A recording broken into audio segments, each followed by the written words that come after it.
ஊருக்கெல்லாம் போய் எவ்வளோ நாள் ஆகுதுல்ல. ஃப்ரெண்ட்ஸ் எல்லாம் பார்க்கணும்னு ஆசையாக இருக்குது. வீட்லேயே இந்த போர்டுங்க இருக்குது. எல்லாம் இந்த கொரோனாவால தான். நீ கொரோனா சொல்கிறல்ல, நீ ஏன் மாஸ்கே போட மாட்டேற? அண்ணா சொல்கிறது கரெக்ட் தான். நீங்கள் மாஸ்க் போட்டு அவங்க இருக்குது. நான் ரொம்ப ஹெல்த்தியாகவும் ஃபிட்டாகவும் இருக்கேன். எனக்கெல்லாம் கொரோனா வரது ஒன்று வர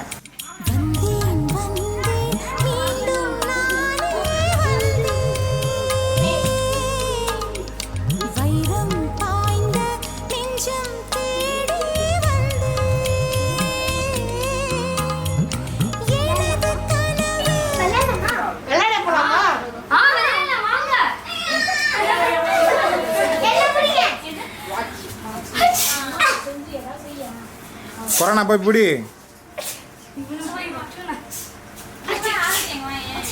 கொரோனாவுடைய முதல்ல இருக்குமோ நம்ம போய் எதுக்கு ஹாஸ்பிட்டல் போய் பார்த்துருவோமா? வாங்க டாக்டர், சளி இருமல் ஜுரமா இருக்கு. உங்களுக்கு கொரோனாவுடைய ஸ்டார்டிங் அறிகுறி தான். ஒன்றும் இல்லை, பயப்படாதீங்க. நீங்கள் மாஸ்க் போடுறதுனா கண்டிப்பாக உங்களுக்கு எதுவும் ஆயிருந்திருக்காரு. நீங்கள் சின்ன பசங்க தானே, வீட்டிலே இருந்திருக்கலாம்ல. எதுக்கு வெளியே போகிறீங்க? பெரியவங்க வெளியே போகணும், அதுவும் அத்தியாவசிய தேவைகளுக்காக. அப்படியே வெளியே போனாலும் மாஸ்க், கிருமி நாசினி இல்லாமல் வெளியே போகக்கூடாது. போகிற இடத்துல சோஷியல் டிஸ்டன்சிங் கண்டிப்பாக கடைப்பிடிக்கணும்.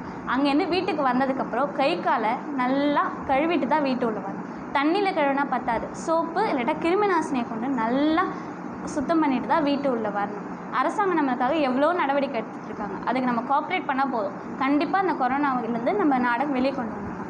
உங்களால் உங்களை சுற்றி இருக்கிற எல்லாருக்குமே கொரோனா பரவுறதுக்கு வாய்ப்பு அதிகம். நீங்கள் சொன்ன மாதிரி நான் மாஸ்க் போட்டு கை கால் கழுவி சுத்தமாக இருப்பேன் டாக்டர். அப்படியே வெளியே போனாலும் முகக்கவசம் இல்லாமல் வெளியே போகக்கூடாது. கிருமி நாசினி கையோடவே கொண்டு போகணும். போகிற இடத்துல சோஷியல் டிஸ்டன்சிங்கும் கண்டிப்பாக கடைப்பிடிக்கணும். திருப்பி வீட்டுக்கு வந்ததுக்கப்புறம் கை கால் கழுவாமல் வீட்டு உள்ள நுழையக்கூடாது.